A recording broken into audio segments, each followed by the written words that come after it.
Alhamdulillah wassalatu wassalamu ala Rasulillah wa ala alihi wa sahbihi wa man tabi'ahu bi ihsanin ila yaumil qiyamah. Amma ba'd. Kita bersyukur kepada Allah pada kesempatan pagi ini kita bisa kembali berjumpa, berkumpul di tempat yang mulia ini untuk bersama-sama belajar ilmu agama. Alhamdulillah saya masih dikasih sehat, antum juga semuanya. Ya. Masih lengkap enggak jamaah? Ya. Sekian lama enggak jumpa. Kayaknya masih lengkap ya. Karena akan tiba masanya nanti ditanya ini. Ada yang bertanya ke yang lain. Ini Pak Ralim enggak hadir kemana ini? Wis mati. Nah. Akan tiba Pak itu ya. Ini subuh kok sepi gitu, gak ada yang ngisi. Pak Ustadznya kemana? Wis mati. Ada Pak nanti ya. Ya makanya kita bersyukur kesempatan pagi ini kita masih sehat dan dimudahkan langkahnya oleh Allah untuk bisa sama-sama kita belajar agama. Ya, bukan berarti saya yang di depan ini yang paling bisa, tapi sama-sama kita belajar ya. Hanya saja yang membedakan saya pernah belajar di pesantren itu aja ya, kalau antum lebih duluan yang sepuh-sepuh mungkin antum yang lebih layak di sini gitu Pak. Baik. Kita kembali melanjutkan tentang pembahasan fikih jenazah. Praktek mengkafani sudah ya, sampai 2 kali dan itu simpel sekali, gampang sekali. Maka ini layak sebagaimana yang dikatakan oleh Nabi, wa ma ja'ala 'alaikum fid dini min haraj. Jadi agama Islam itu simpel, mudah, maka jangan dipersulit. Ya, innad dina yusrun, agama ini itu mudah. Yassiru wa la tu'assiru, maka ya simpel saja kita mengikuti. Kalau kita mengikuti sunnah Nabi, maka tidak bertele-tele, tidak ribet ya, tidak ribet. Nah sekarang kita masuk teori lagi. Ada beberapa perkara mungkin untuk melengkapi pembahasan kita tentang masalah mengkafani. Mengkafani. Saya tulisnya di sini hal-hal yang terkait seputar mengkafani jenazah. Di sini kurang lengkap.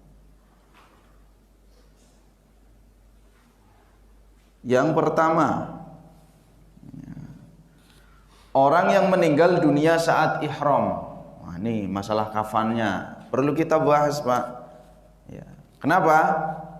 Mbok-mbok mbok-mbok ada di antara kita umroh, haji atau umroh.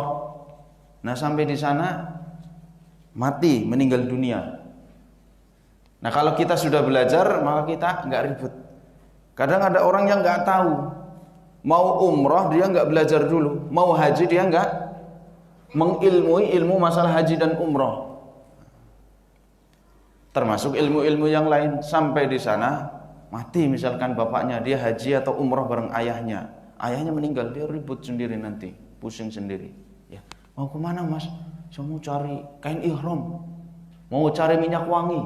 Nah itu nggak perlu, ya. Tidak perlu orang yang meninggal saat ihram, baik haji maupun umrah, dia membuat kain kafan yang baru, membeli kain kafan yang baru. Maka cukup. Ini kita perhatikan hadis yang diriwayatkan oleh Imam Bukhari.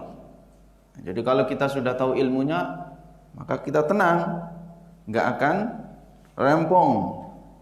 Diriwayatkan dari Abdullah bin Abbas radhiyallahu anhu, ada seorang laki-laki yang sedang wukuf di Arafah. Ini berapa kali hadis ini disampaikan karena ini mencakup masalah mensolatkan, masalah mengkafani, memandikan ya. Makanya ini menjadi termasuk hadis yang utama di dalam masalah fikih jenazah ya. Ketika itu pernah disampaikan orang sedang wukuf di Arafah, lalu dia kemudian naik kendaraan onta, jatuh ya, lehernya patah, lalu kemudian dia meninggal dunia. Ini yang disebut dengan asbabul wurud. Kalau masalah muncul ayat ini atau turun ayat ini disebut asbabun nuzul, sebab-sebab turunnya ayat. Nah, ini sebab-sebab hadirnya sebuah hadis kalam Nabi SAW. Ada orang naik kendaraan, naik onta, jatuh ketika wukuf, ketika ihram, berarti kan dia sudah membaca labbaik Allahumma labbaik. Lalu kepalanya patah, mati. Maka kemudian Rasulullah SAW bersabda, "Ighsiluhu bima'in wasidrin." Mandikan dia dengan air dan daun bidara. Wa kaffinuhu fi thawbaini. Lalu kafani dia dengan 2 lapis pakaian. Wala tuhannituhu. Jangan dikasih minyak wangi. Wala tukhammiru ra'sahu. Jangan ditutup kepalanya. Nah, seperti layaknya orang yang meninggal normal biasa itu kan harus ditutup kepalanya. Tapi kalau ini wala tukhammiru ra'sahu. Kepalanya jangan ditutup. Kenapa demikian? Nabi langsung memberikan alasannya. Nah, ini orang yang ihram beda sendiri dengan orang yang meninggal dalam kondisi biasa. Dia sedang beribadah kepada Allah, tapi ibadah yang luar biasa. Ada harta, ada fisik, ada harta, fisik, jiwa, ya, di situ. Pengorbanan yang luar biasa, ibadah haji dan umrah. Makanya pahalanya besar. Pahalanya besar.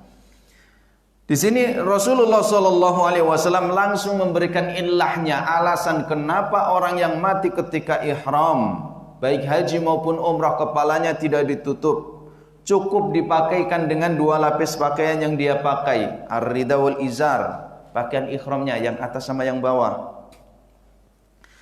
Kata Nabi SAW, fa innallaha yab'atsuhu yaumal qiyamati mulabbiyan.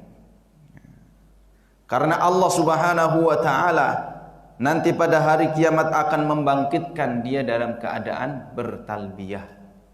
Jadi cita-cita pengen mati di sono dalam keadaan ihram, Pak. Bukan hanya mati di tanah Mekah. Aku pengen mati di Mekah. Banyak orang yang mati di Mekah, dia jaminannya bukan surga. Tapi ya haji jangan semata-mata karena itu. Umrah jangan semata-mata pengen mati di Mekah. Tidak. Ya, intinya di sini bahwa orang yang sedang ihram maka nggak usah ribet-ribet. Kita sudah tahu hadisnya. Yang demikian cukup dikafani dengan 2 pakaian kain yang dia pakai untuk ihram, lalu tidak dikasih minyak wangi dan tidak perlu ditutup kepalanya. Karena secara umum tidak cukup itu kalau semuanya harus dililitkan ke tubuhnya, dibungkuskan ke tubuhnya, tidak cukup. Nah, ini yang disebutkan oleh Nabi SAW. Di dalam riwayat yang lain Nabi mengatakan wala tukhammiru ra'sahu wala wajhahu. Maka tidak perlu ditutup kepala dan wajahnya. Nah, jadi kalau Nabi sudah mengatakan ra'sahu, kan ada orang yang mengatakan jangan ditutup kepalanya. Ya kalau wajahnya gimana? Wajah masuk kepala, Pak, gitu. Jadi ada satu sebuah ungkapan, sebuah kata yang terkadang itu sudah mewakili, ya. Wala tukhammiru ra'sahu. Telinganya gimana? Telinga itu masuk bagian kepala. Nah, jadi seperti itu. Makanya terkadang di hadis yang terkait dengan wudu misalkan itu, ya, seperti telinga, ya, itu masuk bagian kepala. Ketika mengusap kepala maka ada yang al-udhunaini minar ra's, kata Nabi SAW. Telinga sudah masuk kepala. Jadi ketika di hadis yang pertama riwayat Bukhari Nabi mengatakan wala tukhammiru ra'sahu, artinya sudah cukup sampai leher, enggak perlu ditanya telinganya, ditanya matanya, karena mata, muka itu sudah masuk bagian dalam satu kata kepala. Tapi di sini di hadis yang kedua riwayat Imam Muslim, Nabi mentakkidkan lagi, menguatkan lagi wala tukhammiru ra'sahu wala wajhahu. Kepala sama wajahnya jangan ditutup. Nah, itu orang yang meninggal dalam keadaan ihram. Itu satu. Ya. Jadi ini masalah kain kafan. Selesai. Yang kedua, orang yang mati syahid di medan perang. Nah, ini ngapain dibahas gitu ya? Ya, siapa tahu ya. Siapa tahu nanti ada kejadian-kejadian yang jihad fisabilillah, maka kita sudah tahu hukumnya. Diriwayatkan dari Abdullah bin Tha'labah, qala Rasulullah sallallahu alaihi wasallam, liqatla Uhudin zammiluhum bidimaihim fa innahu laisa kalmun yuklamu fillahi illa ya'ti yaumal qiyamati yadma.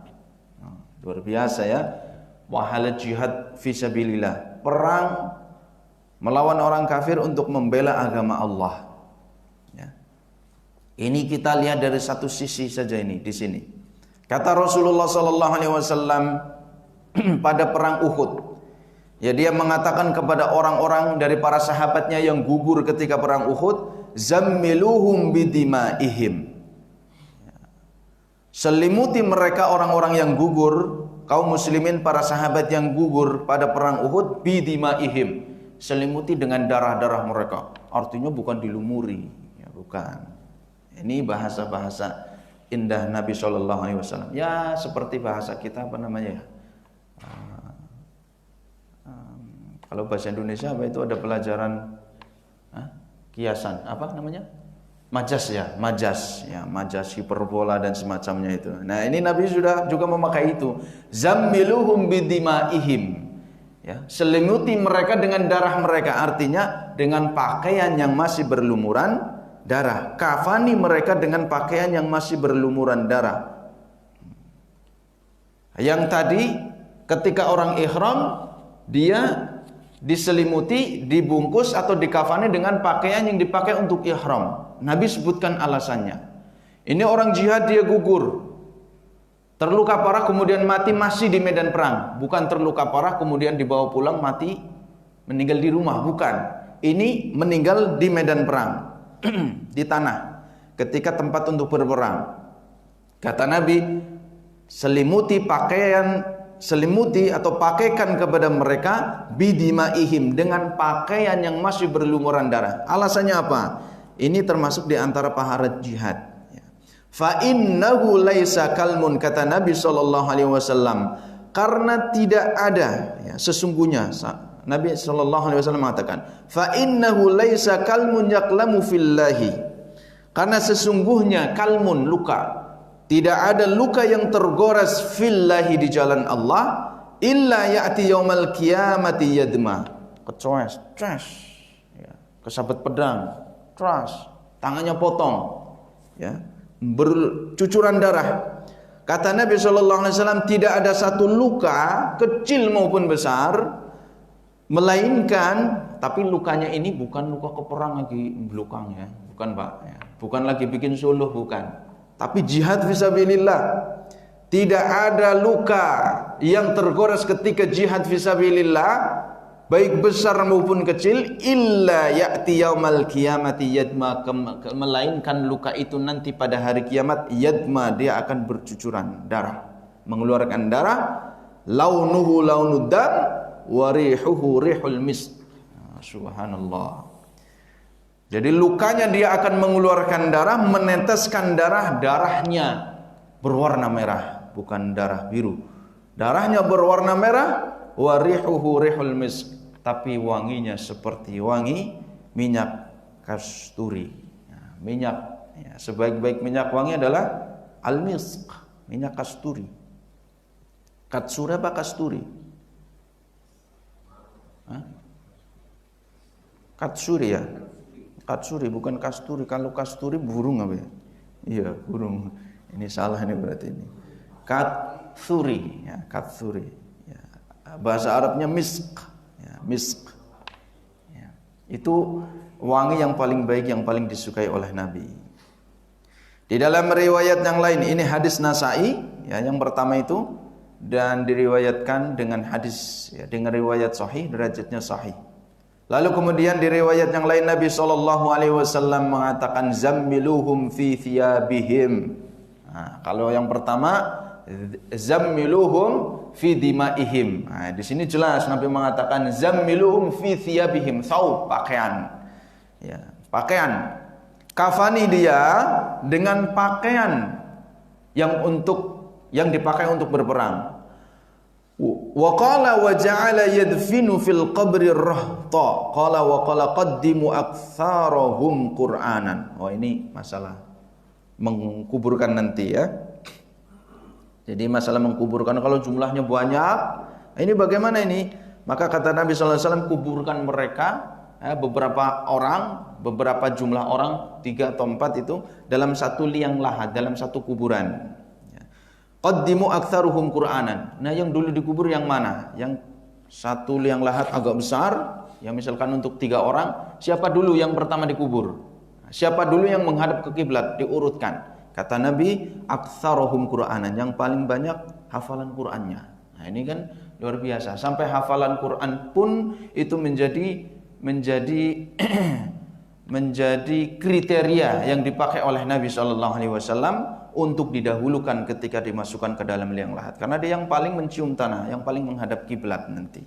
Makanya ya kalau udah sepuh-sepuh nggak apa-apa, kita terus setiap hari kalau bisa menghafal Quran. Nggak bisa 1 ayat, ya 1,5 ayat nggak apa-apa setiap hari, berusaha.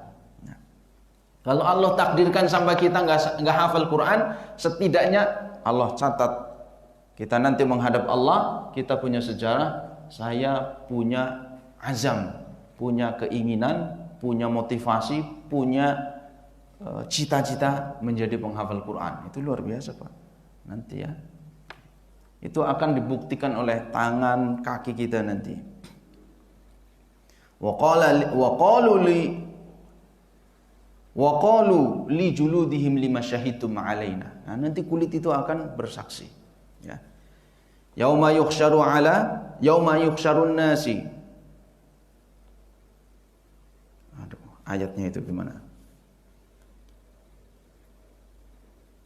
Ya, nanti intinya bahwa tangan, ya, ini kulit, juluduhum, absaruhum, telinga, semuanya itu akan bersaksi di hadapan Allah Subhanahu wa taala. Ya. Jadi intinya di sini syahidnya bahwa orang yang mati di medan perang dia dikafani dengan pakaian yang dipakai untuk berperang. Artinya dia pakaiannya pakai koko. Ya udah pakai pakaian itu, tidak perlu dilepas lagi, diikat-ikat lagi, nggak perlu, udah dibiarkan apa adanya. Ya, artinya nggak perlu dililitkan lagi, dibiarkan apa adanya yang masih berlumuran darah. Andai, nah, biasanya para ulama itu membuat andai-andai, lau faradha. Nah, biasanya nanti saya sebutkan di kitab ini. Nah, lau faradha, andai. Andai ini kan bisa jadi terjadi, bisa jadi tidak. Gitu. Makanya terkadang ada beberapa istilah seperti itu. Lau faradha, lau faradna, andai saja saya membuat permisalan, ya. Au nufridu mithalan, aku buat contoh misalkan. Mana di sini halaman berapa ini?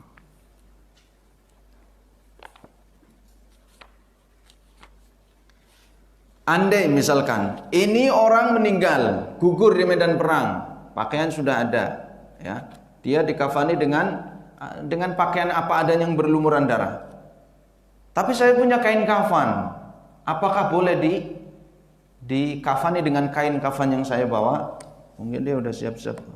Saya kayaknya gugur ini, bismillah ya. Saya nyiapkan kain kafan dari rumahnya. Ketika mau berperang dia sudah nyiapkan kain kafan, kain putihnya dibawa sama dia.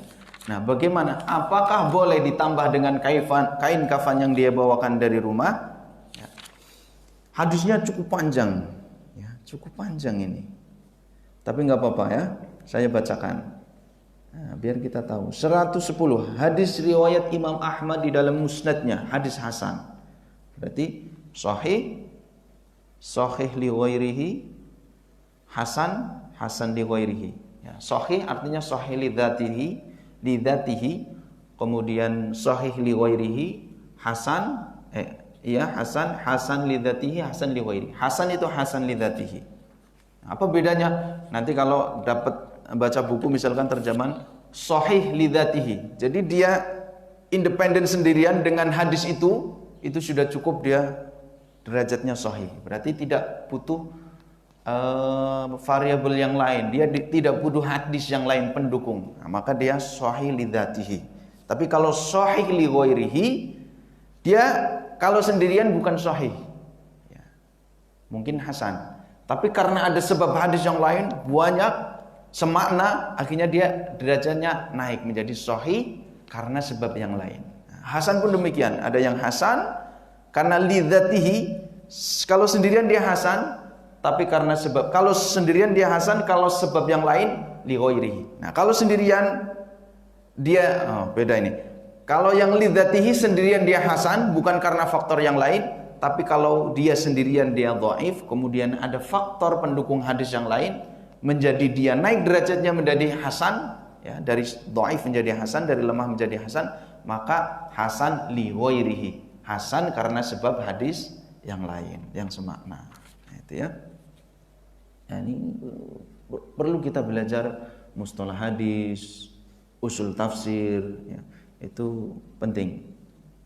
Kemudian ada qawaid fiqhiyah, ilmu-ilmu dasar yang luar biasa fungsinya di dalam Islam. Ya, jadi kita nanti berkembang masalah pemahaman masalah fikihnya. Hadisnya cukup panjang, diriwayatkan dari hadis Az-Zubair Ibnu Al-Awwam radhiyallahu anhu. Annahu lamma kana yaumu Uhudin, masih, jadi peristiwa Uhud itu menjadi sebab munculnya hadis banyak sekali. Yang pertama tadi masalah mengkafani, yang Nabi SAW langsung mengatakan sendiri.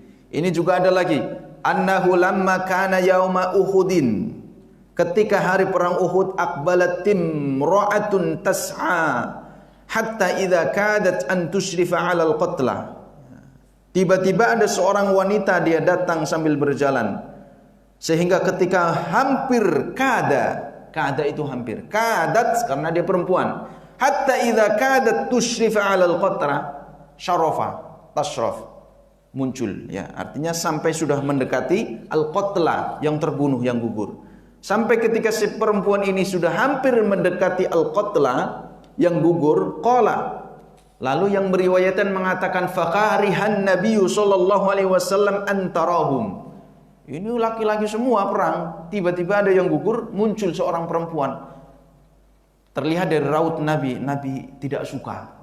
Ya, di sini dikatakan faqarihan nabiyyu, Nabi enggak suka melihat tarahum. Nabi melihat jika wanita itu melihat mereka. Nabi tidak suka jika wanita itu sampai melihat mereka. Maka beliau berkata, al-mar'ata, hentikan wanita itu, hentikan wanita itu.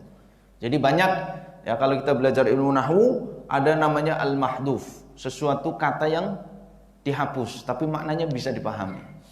Ya, silakan dipahami, ya, dari bahasa, dari intonasinya, dari nadanya, dari kata-katanya itu bisa. Misalkan ada perempuan, kita nggak suka, itu perempuan gitu. Maksudnya nggak boleh ke situ. Nabi pun demikian. Al-mar'ah, maksudnya suruh jangan mendekati. Al-mar'ah, suruh jangan mendekati. Ya, kata Nabi. Jadi nggak perlu, itu perempuan nggak boleh mendekati itu. Nah, nggak perlu kepanjangan, ya. Nabi cukup mengatakan al-mar'ah, dari intonasinya sudah ketahuan. Itu ada perempuan, hentikan perempuan itu. Maka kemudian Az-Zubair yang mengatakan, ya, qala Az-Zubairu fatawassamtu annaha ummi Safiyatu. Ya, maka aku menjelaskan bahwa kepada Nabi, itu ibuku Safiyah. Kata Az-Zubair bin Ibnu Al-Awwam, itu ibuku Safiyah.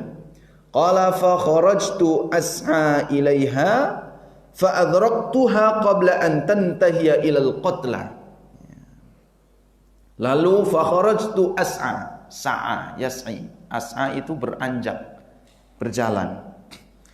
Aku pun pergi, ya, lebih dari yamshi, ya. Kalau di surat apa itu ada, ya, warajulun tas'a itu, ya, surat apa itu, ya, tas'a artinya agak berlari gitu, ya. Fa kharajtu as'a, berjalan agak berlari, ilaiha, kepada perempuan itu, fa adraktuha, lalu aku bisa sampai kepadanya sebelum dia sampai kepada orang yang gugur. Faqala faladamat fi sadri wa kanat imra'atan jaldatan. Ya, ini yang dilakukan oleh Az-Zubair bin Awwam.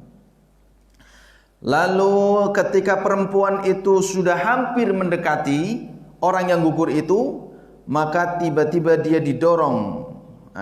Bukan, karena ini perempuannya ya. Faladamat fi sadri wa kanat timra'atan jaldan. Berarti ini perempuannya. Jadi ini perempuan sudah mendekati orang yang gugur. Az-Zubair bin Awam dia lari. Karena Nabi mengatakan al-mar'ah, hentikan perempuan itu. Tapi Zubair mengatakan itu ibuku wahai Rasulullah. Tapi kata Zubair, kata perawinya, Zubair bin Awam ketika sudah mendekati perempuan itu didorong dadanya, bluk, didorong ya. Faladamat fi sadri ya. Jadi faladamat fi sadri, dadaku didorong wa kanat imra'atan jaldatan. Dia perempuan yang kulitnya tebal. Artinya dia pekerja keras ya. Bukan perempuan ibu rumah tangga saja. Mungkin dia ya ke ladang. Ada sekarang ibu-ibu ya di sawah petik kangkung, kepiok nang sawah kayak. Ininya keras. Ya jadi keras, dia perempuan yang mungkin laki-laki ada nggak di sini ya yang laki-laki suruh ngangkat satu karung gabah ya, yang masih ada kulitnya. Saya aja nggak kuat. Ada ibu-ibu yang kuat, Pak. Nah itu imra'atan jaldatan, kulitnya tebal karena dia pekerja keras. Imra'atan jaldatan. Qalat ilaika la ardalaka. Maka kemudian dia berkata, menjauhlah kamu, ilaika la ardalaka. Kemudian perempuan itu mengatakan kepada Zubair bin Awam, menjauhlah kamu, aku tidak rela kepadamu. La ardalaka. Ardo, rodiya ardo. Aku tidak rela kepadamu, engkau menghadang aku. Qala fakultu. Lalu aku mengatakan, ya, Zubair bin Awam, inna Rasulullah sallallahu alaihi wasallam azama alaiki. Sesungguhnya Rasulullah sallallahu alaihi wasallam bersikeras untuk melarangmu. Nah, Rasulullah melarang engkau untuk mendekati orang yang gugur ini. Qala fa waqafat wa akhrajat thawbaini ma'aha. Lalu perempuan itu atau ibuku pun berhenti dan mengeluarkan 2 kain yang dibawanya. Ya. Jadi ada orang gugur, perempuan itu dia berlari mendekati orang yang gugur dengan membawa 2 kain kafan yang dibawanya. Ma'aha. Faqalat, lalu dia berkata, hadzani thawbani ji'tu bihima li akhi Hamzata. Faqad balaghani taluhu fakaffinuhu.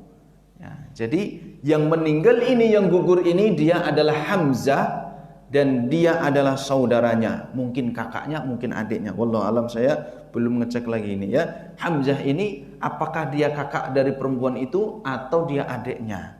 Ya, artinya ikatan adik dan kakak itu kan luar biasa. Kita di Papua dengar adiknya meninggal, ada beliau langsung pulang. Ya, apalagi kalau itu ibu atau ayah kita. Dia meninggal, terlebih meninggal di medan perang. Kata dia, faqad balaghani, ini saudaraku. Aku bawa 2 kain kafan ini untuk saudaraku. Faqad balaghani maqtaluhu, kabar duka kalau dia gugur di medan perang sampai kepadaku. Maka aku jauh-jauh datang untuk membawa 2 kain kafan untuknya. Fakaffinuhu fihima, maka kafani dia dengan 2 kain kafan ini untuk nambahi itu. Apakah dia nggak tahu kalau orang yang gugur di medan perang cukup dengan pakaian yang berlumuran darah? Tahu, sahabiah, dia pasti sudah ngaji, sudah belajar dari Rasulullah sallallahu alaihi wasallam. Tapi inilah asbabul wurud yang menjadi sebab munculnya sebuah hadis. Ya, ada kejadian-kejadian semacam ini. Qala faji'na bi thawbaini linukaffina fihi ma Hamzata. Lalu kami membawa kain kafan itu, ya, 2 kain kafan ini untuk mengkafani Hamzah. Fa idza ila jambihi rajulun minal ansari qatilun qad fu'ila bihi kama fu'ila bi Hamzah.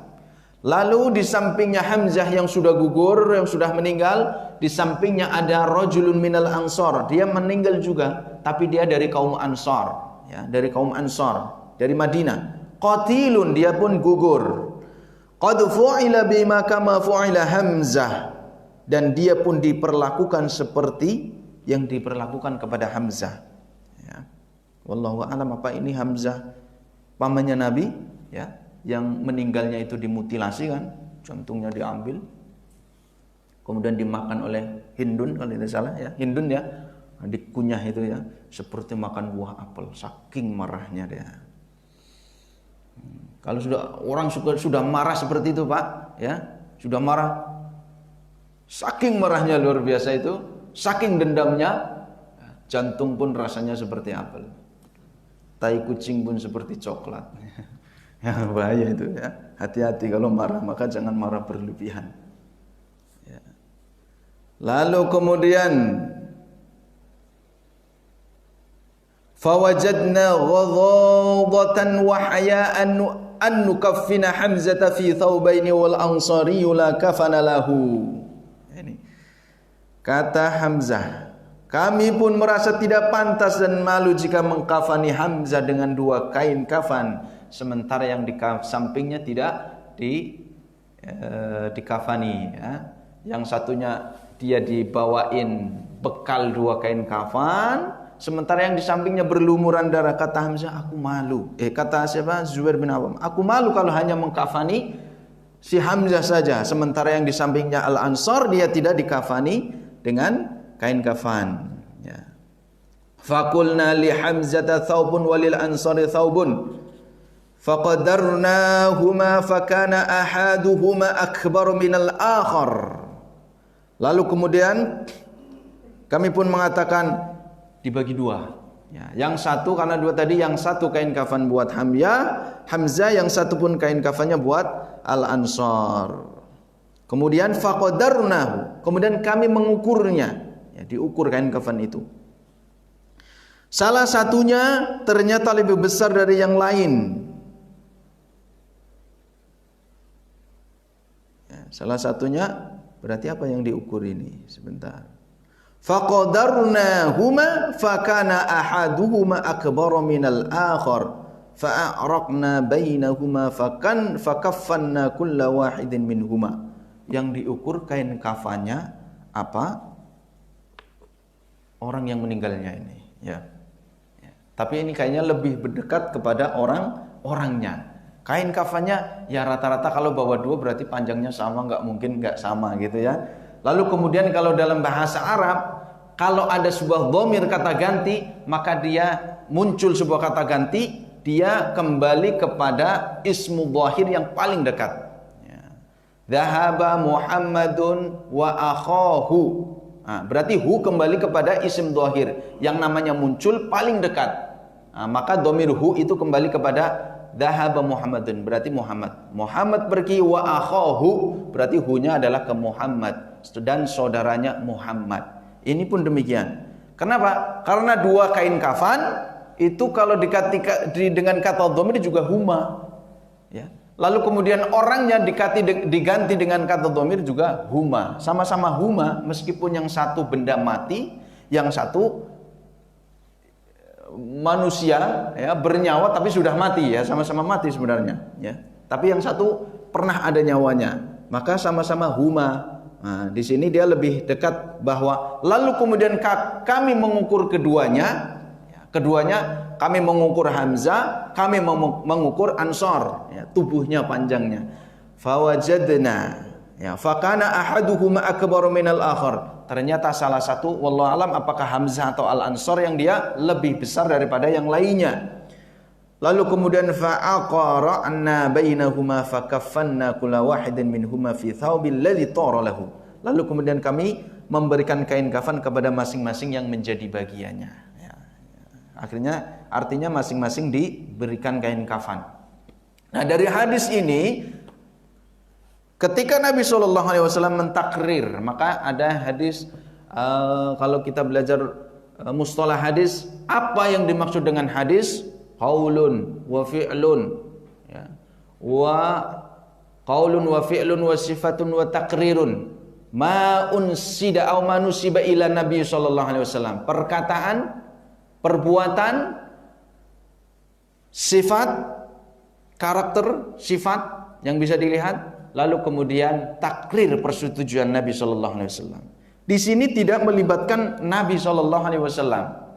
Nabi hanya ketika peristiwa hadis ini hanya mengatakan al-mar'ata, perempuan, enggak boleh mendekat itu perempuan, enggak boleh yang ada TKP, ya, garis kuning, TKP, nggak boleh mendekat, perempuan.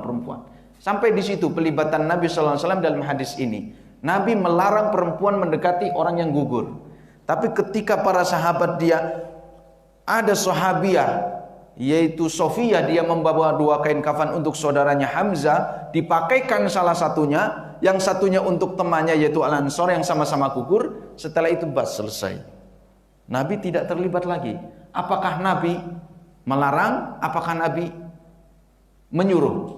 Padahal di hadis yang pertama, orang yang gugur itu dikuburkan dengan pakaian bidimaihim, dengan pakaian yang masih berlumuran darah. Nah, inilah takrir, ya. Tidak muncul larangan dari Nabi, tidak kemudian diperintahkan oleh Nabi, tapi sahabat melakukan dan Nabi tidak mengingkarinya. Itulah takrir, persetujuan dari Nabi SAW. Artinya kita nambah 1 kain kafan, 2 kain kafan untuk dililitkan kepada orang yang gugur di medan berperang, maka itu boleh hukumnya. Boleh, ya. Boleh dari hadis ini. Hal penting kita belajar di antaranya mustalah hadis. Yang ketiga, tadi yang kedua, kain kafan terbatas sementara jumlah jenazah banyak. Ngapain bahas-bahas yang tidak pernah terjadi gitu? Mbok Pak, ya bisa jadi terjadi gempa, banjir bandang, hampir Majenang katanya kemarin. Saya masih di Jakarta. Nah, kalau Cilepada meluap, ada beberapa yang bisa jadi. Siapa di antara kita yang merasa aman dari makar Allah? Ya, tidak boleh ada yang merasa aman. Dulu Aceh berapa? Luar biasa kan?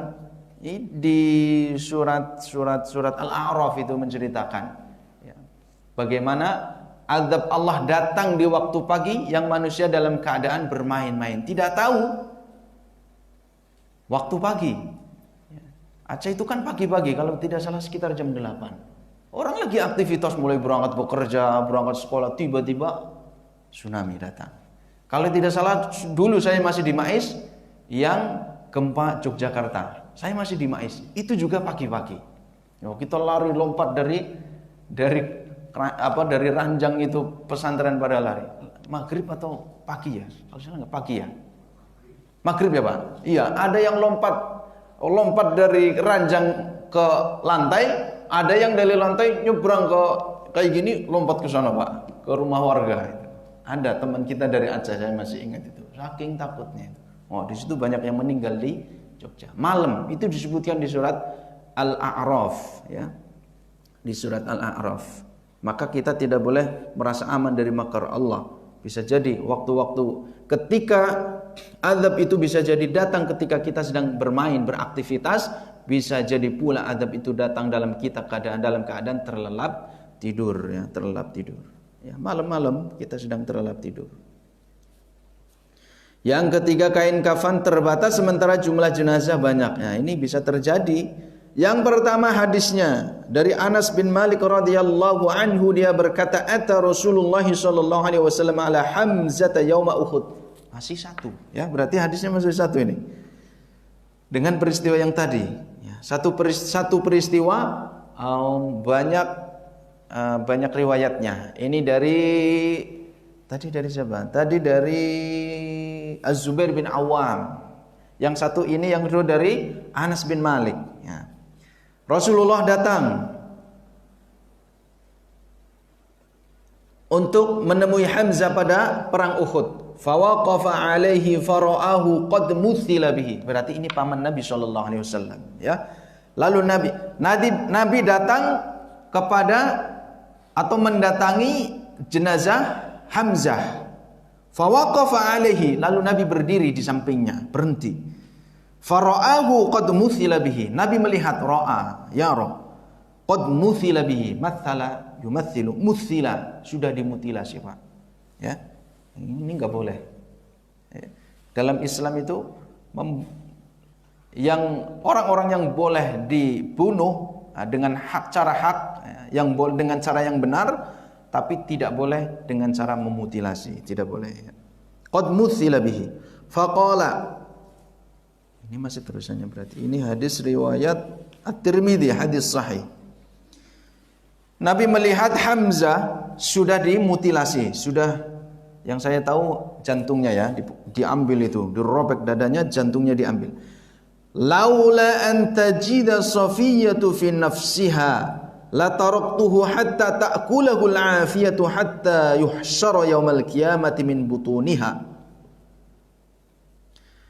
Beliau bersabda, kalau bukan karena Safiyah, laula an tajida Safiyatu fi nafsiha, laula an tajida Safiyatu fi nafsiha, berarti Safiyatu tajidu fi nafsiha. Safiyah itu merasa ada sesuatu di dalamnya, kesedihan yang luar biasa, artinya seperti itu.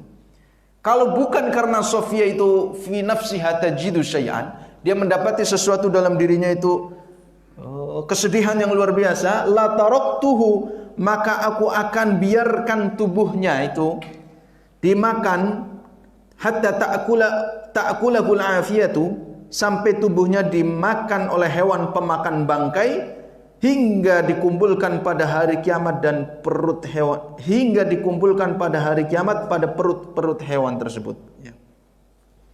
Hatta ta'kulahul afiyatu hatta yuhsyara yaumal qiyamati min butuniha. Nah, artinya kalau bukan karena Safiyah sangat sedih sekali, kemudian dibawakan kain kafan dan seterusnya sampai selesai, kemudian dikuburkan, maka aku akan biarkan dia, si Hamzah, tak biarkan begitu saja sampai jasadnya itu dimakan oleh hewan-hewan pemakan bangkai. Kalau di hutan mungkin hyena seperti itu ya, pemakan bangkai. Mungkin ada burung kakak atau burung apa itu, pemakan bangkai. Sampai nanti datang pada hari kiamat dan tubuhnya itu berada dalam perut hewan-hewan tersebut. Thumma, kemudian dia berkata, da'a binamiratin fakaffanahu fiha. Kemudian beliau meminta Namirah, salah seorang sahabat, untuk mengkafaninya, lalu dia pun dikafani. Dikafani. Fakanat idza muddat 'ala ra'sihi badat rijlahu. Berarti panjang dia, tinggi orangnya. Ketika ditutup kepalanya, bagian tubuh dari lutut ke atas ditutupkan seperti ini, ternyata kakinya terlihat. Muddat rijlahu. Fa idza muddat 'ala rijlaihi bada ra'suhu. Nah, ketika kakinya yang ditutup dari dada ke bawah ditutup, ternyata kepalanya terlihat. Qala fakathural qatla wa qallati thiyabu. Lalu kemudian ternyata jumlah yang gugur itu banyak, al-qatla kathura, ya, banyak yang gugur, lalu athiyabu sedikit. Kain kafannya sedikit. Qala fakuffina ar-rajulu war-rajulani wa thalathatu fi thawbil wahidi. Lalu Nabi mengatakan, lalu Nabi memerintahkan agar 2 orang atau 3 orang itu dikafani dalam satu kain kafan. Ya, jadi kuffina ar-rajulu war-rajulani wa thalathatu fi thawbil wahidi. 1 atau 2 orang atau 3 orang dikafani dengan satu kain kafan. Summa yudfanuna fi qabrin wahidin. Kemudian mereka dikubur dalam satu lubang. Faja'ala Rasulullah sallallahu alaihi wasallam yas'alu anhum. Nah, ini berarti takrir ya dari Nabi sallallahu alaihi wasallam. Meneruskan hadis yang tadi, meskipun riwayat yang berbeda tapi alur ceritanya sama. Ya, alur ceritanya sama. Lalu jadi bagaimana ini kalau mengkafani 3 orang dengan satu kain kafan? Tadi nggak cukup, kepala nggak cukup. Kalau ditarik ke atas, kepalanya nggak ketutup, maka dahulukan kepala. Kaki boleh ditutup dengan hashish ataupun rumput-rumputan itu. Dulu pernah disampaikan hadisnya. Nah, sementara di hadis ini 1 atau 2 atau 3 ditutupkan dalam satu kain kafan. Ini caranya gimana? Jadi nggak perlu di atas ya, artinya tidak perlu di atas sebelum dikuburkan. Ya. Ini mungkin berat ya, orang satu orang saja berat, ya, berat. Apalagi 3 orang dililit satu kain kafan, 3-3-nya diangkat. Ya. Mungkin kalau nggak mungkin bisa di bawah, ya bisa di bawah, dihamparkan kain kafan, kemudian ditata. Nah, itu caranya. Nah, setelah dimasukkan ke dalam, ya, digelar kain kafan di liang atau liang kubur yang lebar, kemudian dihamparkan kain kafan, lalu kemudian mau dikuburkan. Nabi bertanya, yas'alu anhum ayyuhum aktsaru Qur'anan, siapa di antara mereka yang paling banyak hafalan Qur'annya. Faqaddimuhu ilal kiblah, maka dahulukan dia yang menghadap ke arah kiblat. Fadafanahum Rasulullah sallallahu alaihi wasallam wa lam yusalli alaihim, dan lalu Rasulullah mengubur mereka tanpa mensolatkannya, ya, tanpa mensolati jenazahnya. Nah, artinya satu kain kafan bisa untuk 3 orang. Ya. Nah, biasanya kan ada yang misalkan lebar, panjang gulungan itu. Nah, gulungan itu kalau miring itu cukup untuk kepala. Tapi karena jenazahnya yang banyak, misalkan kalau tsunami atau gempa bumi, maka dibuat yang bukan miring, ya, menyamping, ya, menyamping, agak menyamping. Yang penting tertutup kepala sama bagian auratnya, aurat besarnya. Nah, kalau saking banyaknya yang meninggal, maka dihamparkan, dibuat galian, dihamparkan, maka kemudian diurutkan seperti itu, baru dililitkan. Nah, itu caranya seperti itu. Ini sebagaimana disebutkan dalam hadis ini, ya. Kasusnya terjadi pada perang Uhud, tapi prakteknya bisa jadi kita kerjakan pada kondisi-kondisi bencana alam. Ini mungkin yang pernah jadi relawan atau yang akan menjadi relawan suatu saat, ya. Ya, dulu waktu saya belum pernah sih kalau jadi relawan, tapi cerita-cerita dari kawan dulu waktu di Sofa, ya. Ketika tsunami mereka pada ke sana, ya. Di zamannya Ustadz Abu Qatadah itu masih di As-Sofa. Itu Ustadz Abu Qatadah relawan ke sana. Luar biasa medannya, sulit sekali ceritanya itu, ya. Sulit sekali mencari jenazah-jenazah yang tertimbun, ya, yang sudah kadang berhari-hari. Ya. Itu berat, luar biasa. Nah, kalau kita sudah tahu ilmunya, mas seperti itu cara memperlakukan jenazahnya. Bisa demikian. Yang keempat, kondisi fisik jenazah yang tidak wajar, kecelakaan misalkan, ya. Semakin banyaknya kendaraan, maka potensi kecelakaan semakin besar. Semakin banyak bangunan dibangun, semakin besar pula potensi kecelakaan, ya. Maka ada safety di setiap proyek itu ada, tapi ada saja pabrik, ada saja kejadian-kejadian yang membuat human error, ya, kondisi manusia, kesalahan manusia, kemudian terjadi kecelakaan yang luar biasa yang berakibat kepada fatalnya jasad tubuh ini, yang menyebabkan kematian. Misalkan, ya, bisa jadi, ya, kapal ataupun kendaraan mobil ataupun proyek membangun gedung dan semacamnya dan seterusnya. Maka kalau ditemukan dalam keadaan tidak wajar jenazahnya, ya, tidak wajar, ya. Terakhir saya pernah lihat video di YouTube, ya. Di YouTube itu teknologi luar biasa di Korea Selatan, ya. Di Korea Selatan itu ngeri saya melihatnya itu. Jadi sekarang mengolah ayam itu sudah modern semua, mesin semua, ya, teknologi semua. Tapi yang tidak mesin, yang masih manual itu motongnya itu, motong ayam menjadi beberapa bagian, ya. Dada, paha, kaki, leher, kepala, itu manual, tapi alatnya mesin itu di depannya kencang sekali. Ya, kalau dipotong kan mungkin masih ada yang pecah tulangnya, itu enggak, kencang sekali, cepat sekali geraknya itu. Kalau teledor sekali saja terpotong ini, tanpa kita merasa terpotong. Tahu-tahu darah keluar baru kita merasa. Nah, itu melihat sendiri, ngeri, yang melihatnya aja sendiri ngeri. Tapi udah lincah sekali, itu manual. Nah, itu bisa jadi ngelamun atau kecapean atau lagi banyak urusan di rumah. Nah, itu, ya, nah, bahaya itu. Nah, bagaimana kalau kondisi-kondisi ini? Maka fattaqullaha mastata'tum, terjadi kecelakaan, tertabrak, hancur, apakah perlu dikafani? Fattaqullaha mastata'tum, ya, dikafani sebisa mungkin. Berlumuran darah, masih keluar darah, masih segar, tetap dikafani, karena mengkafani jenazah hukumnya wajib bagi setiap muslim, ya. Fattaqullaha, maka bertakwalah kamu kepada Allah, mastata'tum, menurut kesanggupanmu, ya. Sebagaimana mengurusi jenazah orang-orang yang gugur pada perang Uhud, di antaranya mereka adalah Hamzah. Hamzah ketika dimutilasi, ya, itu kan lebih banyak darahnya. Maka Nabi memerintahkan Namiro untuk mengkafani jenazah. Nah, artinya yang gugur di medan perang boleh ditambah kain kafan. Kemudian dari hadis itu syahidnya, ketika berlumuran darah, kain kafan itu kan istilahnya enggak ngefek, berarti kain kafan darahnya masuk keluar, kain kafannya kotor seperti itu. Yang berpendapat kain kafannya kotor dan seterusnya. Nah, bagaimana ini? Nah, fattaqullaha mastata'tum ya. Maka kalau ada terjadi kecelakaan dan harus dikafani, karena mengkafani wajib, maka tetap dikafani meskipun darahnya tetap keluar ya. Itu yang keempat ya. Saya ambilkan dari ini ya, masalah-masalah yang lain dari kitab Mumti', dari kitab Mumti' 284. Kitab Mumti' ini madhab Hambali. Madhab Hambali disyarah oleh Syekh Muhammad bin Shalih Al-Utsaimin ya, ada 10 jilid kalau nggak salah. Saya punyanya ini, makanya saya bawakan ini. Tapi kalau mau download banyak sekali kitab-kitab di internet. Hah? Sunda. Masa Sunda? Bahasa Arab lah. Ya.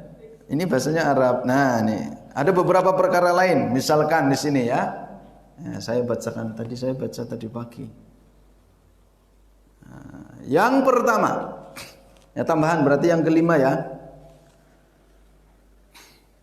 Di dalam hadis disebutkan waqaffinuhu fi thawbaihi.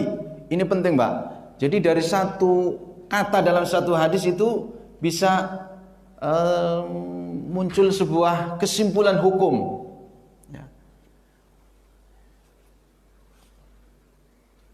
Yajibu takfinuhu fi malihi muqaddiman ala dainin wa ghairihi. Nah, ini di sini. Wajib mengkafani fi malihi. Kain kafan harus diambilkan dari harta si mayit. Nah, dalilnya apa? Nabi nggak pernah ngomong ambilkan dari harta mayit, tidak. Wa dalilu kaunihi wajiban, wajib hukumnya diambilkan dari harta si mayit adalah firman sabda Nabi sallallahu alaihi wasallam, kaffinuhu fi thawbaihi, kafani dia fi thawbaihi, dengan memakai dua kain yang dipakainya ketika ihram. Hi itu fi toko, bukan fi thawbaihi, hi kembali kepada mayit dengan pakaian, dua pakaian yang dipakainya. Nah, nya itu dinisbatkan, disandarkan kepada mayit. Nah, di sini kata Ibnu Muhammad bin Shalih Al-Utsaimin, hi itu menunjukkan harta. Pakaian itu bagian dari harta. Maka ketika Nabi mengatakan menyuruh hukumnya asalnya adalah wajib, maka kafan itu wajib diambilkan biayanya dari harta si mayit. Karena Nabi mengatakan kafinuhu, kafani dia fi thawbaihi, dengan dua pakaiannya. Nah, kembali ke mayit, bukan dua pakaian istrinya atau dua pakaian anaknya atau dua pakaian yang dibeli dari toko yang lain, bukan. Ya, ini penting. Tapi ini perlu juga kita ketahui, karena Al-Birru, Yayasan Al-Birrul Islami itu pengen punya tim janais sendiri. Nah, ini bagaimana? Lau faradha, misal. Nah, makanya para ulama kadang gitu. Misal anna hunaka jihatun mas'ulatun multazimatun bidzalik. Ada satu organisasi, ada satu yayasan, ada satu komunitas, dia punya tanggung jawab, punya kesibukan atau punya aktivitas untuk mengurus masalah ini. Ya, jadi komunitas apa yang di itu master beres masjid. Nah, ini komunitas khusus masalah mengurus jenazah. Ada, ya. Bagaimana? Dia menyediakan kain kafan, dia menyediakan minyak wangi, dia menyediakan pemandian dan seterusnya. Kata Muhammad bin Shalih Al-Utsaimin, fala haraja an nukaffinahu minha illa idza awsal mayyitu bi'adami dzalika. Nah, bagaimana ini katanya wajib kain kafan dari harta si mayit, tapi ini Yayasan Al-Birru udah mau siap ngurusin, kain kafan sudah ada, minyak wangi sudah ada, dimandikan timnya sudah ada. Bagaimana ini? Kata beliau, fala haraja, maka enggak masalah. Enggak masalah kalau ada sebuah komunitas yayasan dia sudah mengkonter semuanya itu, dia yang akan mengurus atau membiayai itu semua dari kain kafannya, memandikan dan seterusnya. Maka boleh, enggak apa-apa. Kecuali awsal mayyitu bidzalika. Nak, kalau aku mati kain kafan harus beli sendiri. Nah, maka yang diberi wasiat harus menyampaikan kepada yayasan, kepada komunitas, dulu bapakku berwasiat kain kafannya mohon maaf bahwa harus beli sendiri. Nah, berarti kalau sudah wasiat harus tunaikan wasiat itu, ya. Mohon maaf yang dari yayasan tabarruk itu, ya. Itu ditolak dengan baik-baik, ya. Kenapa? Karena wasiatnya lebih utama. Maka ketika itu la yajuzu an nukaffinahu minal akfanil ama, ya, kain kafan yang disediakan secara umum oleh komunitas atau yayasan tertentu, maka tidak boleh dipakaikan, ya. Seperti ini disebutkan sawaun kanat min jihatin hukumiyatin au min jihatin khassatin, baik itu dari pemerintah, misalkan Kementerian Agama, misalkan ada khusus bagian sendiri, ya. Kementerian dari pemerintah, Kementerian Agama, setiap kecamatan misalkan punya lembaga sendiri, punya badan pengurusan jenazah sendiri. Kain kafan sudah disediakan, minyak wangi sudah disediakan, pemandian semuanya sudah disediakan. Kalau orang tua atau orang yang meninggal sudah berwasiat, maka utamakan wasiat. Nah, sekalipun secara umum memakai dari jihah hukumiyah, dari pemerintah ataupun dari yayasan-yayasan tertentu, maka itu boleh hukumnya memakai kain kafannya. Itu salah satunya, ya. Kita cukupkan sampai sini. Insyaallah sudah syuruk. Kita lanjutkan pada kesempatan yang lain. Ini masih ada beberapa hadis. Ya, masih beberapa hadis. Masih ada beberapa masalah. Misalkan satu,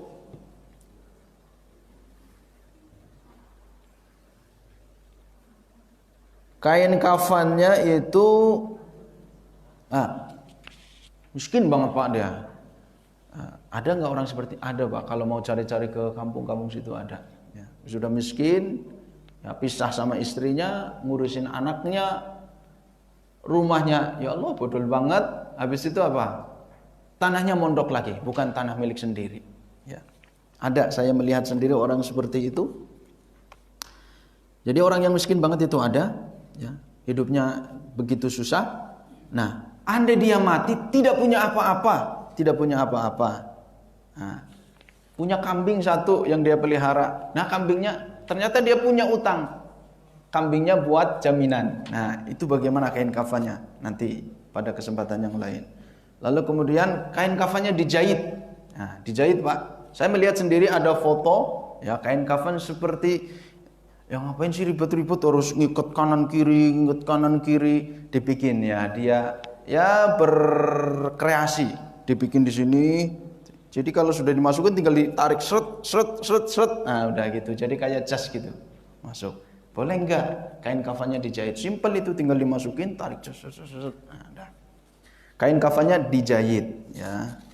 Lalu kemudian ada lagi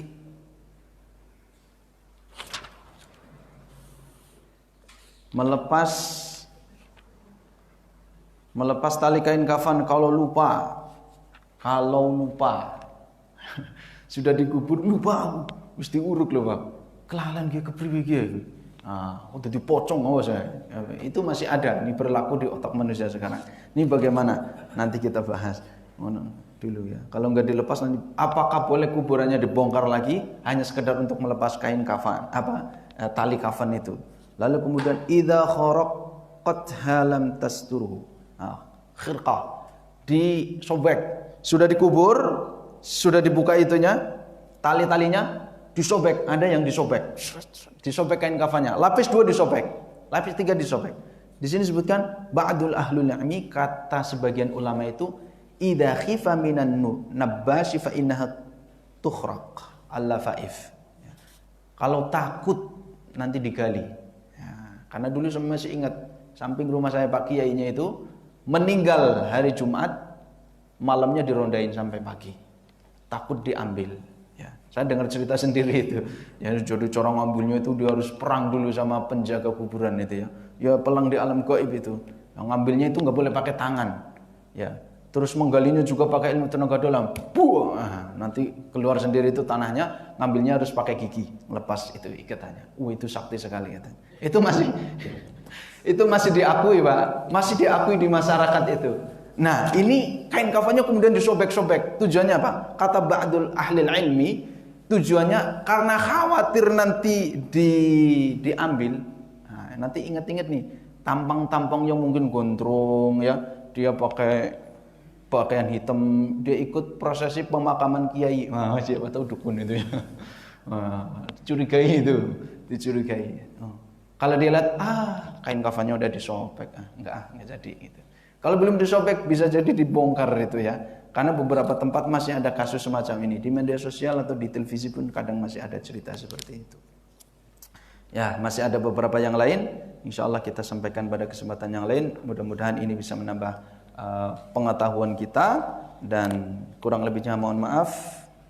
Dan jika ada beberapa hal yang kurang, misalkan kurang pas, saya bacanya kok seperti ini, saya beda gitu. Oh, ini masalah fikih, monggo. Yang antum baca mungkin dari madhab Syafi'i, yang saya baca dari Hambali misalkan, tapi saya sampaikan juga dari madhab yang lain. Tapi artinya yang saya sampaikan di sini itu yang rajih menurut saya. Bisa jadi antum nggak setuju, nggak masalah itu, karena masalah fikih kita fair insyaallah ya.